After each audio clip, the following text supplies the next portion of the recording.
ఇప్పుడు అభివృద్ధికి దూరంగా ఉన్న తాడిపత్రి లాంటి ఒక ఫ్యాక్షన్ నియోజకవర్గంలో పెద్దారెడ్డి ఎమ్మెల్యే అయిన తర్వాత ఏ డెవలప్మెంట్ చేశారు? పెద్దారెడ్డి మార్క్ ఆఫ్ డెవలప్మెంట్ ఏముంది అని అడిగితే మీరు సరౌండింగ్స్లో స్లమ్స్ అన్ని ఎతకండి. Yes sir. మున్సిపాలిటీస్ పెట్టి అక్కడ ఆటో నగర్ అని ఉంది, ఇది ఇక్కడే ఓకే ఈ బిల్డింగ్ సరిగ్గా ఓకే అక్కడ ఆటో నగర్ పెట్టి 15-20 సంవత్సరాలు రోడ్లు కూడా లేకపోయాయి. నేను వచ్చినాకనే రోడ్లు వేసిన. అక్కడ నుండి అద్దె ఇప్పుడు ఆడ వెహికల్ పోతుంది. అవునండి. Highway ring road, highway ring road. అంతకుముందు డబుల్ రోడ్ ఉన్నది, ఇప్పుడు 4 వీల్. ఆడ టిడ్కో ఓకే దూరంగా కనపడేవి. టిడ్కో ఇల్లు ఆనే జగనన్న కాలనీ ఉంది. ఇప్పుడు ఆ టిడ్కో ఇల్లు జగనన్న కాలనీ కూడా ఉంది పక్కనే. పక్కనే. ఓకే దాదాపు మేము ఇక్కడ 6,000 మందికి పట్టాలు వేయడం జరిగింది. ఇక్కడే కాదు, ఆడనే కాదు, మళ్ళీ ఇక్కడ ఆటో నగర్లో కావచ్చు, అక్కడ సద్దెల్దిన్న గ్రామంలో ఎర్రగుంటపల్లి 6,000 మందికి జగనన్న కాలనీకి సెంటు విలేజెస్ లో అయితే సెంటున్నర ఓకే ఇవ్వడం జరిగింది. అంటే దాదాపు పూర్తి దశకు వచ్చినాయి. ఇప్పుడు ఆ టిడ్కో ఇల్లు అండి ఇప్పుడు చూపించిన ఆ టిడ్కో ఇళ్లలో 70 బ్లాక్లు ఓపెన్ చేసినాం మనం.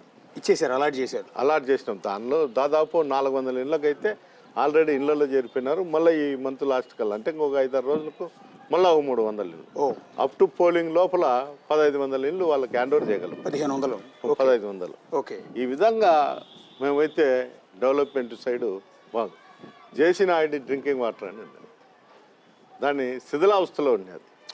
నేను వచ్చినా దాన్ని డెవలప్ చేసి యాడికి పొప్పూరు రూరల్ మండలంతో పాటు టౌన్లో కూడా నీళ్ళు ఇస్తాను.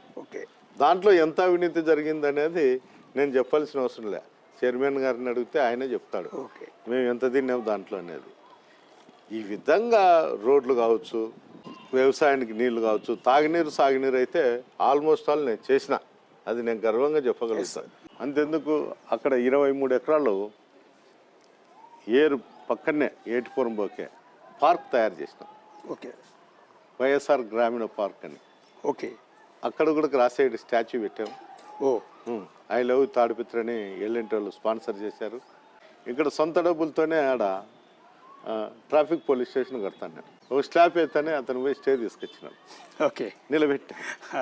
ట్రాఫిక్ పోలీస్ స్టేషన్ ఇక్కడ ఆర్టీఓ ఆఫీస్ కట్టించినాం. డోనర్లతో అంతా తీసి అక్కడ పొరంబోగు పొలం ఉంటే తీసుకొని మళ్ళీ పంచాయతీ స్థలం ఒక 78 సెంట్లు తీసుకొని అంతా 4 ఎకరాలు 5 ఎకరాలు తీసి కాంపౌండ్ కట్టించి డోనర్లతో ఆర్టీఓ ఆఫీస్ తెచ్చే అది కూడా తీసుకొచ్చి ఓపెన్ అయినాక దానిపైన స్టే తీసుకొచ్చిన, అంటే షిఫ్టింగ్ టైంలో.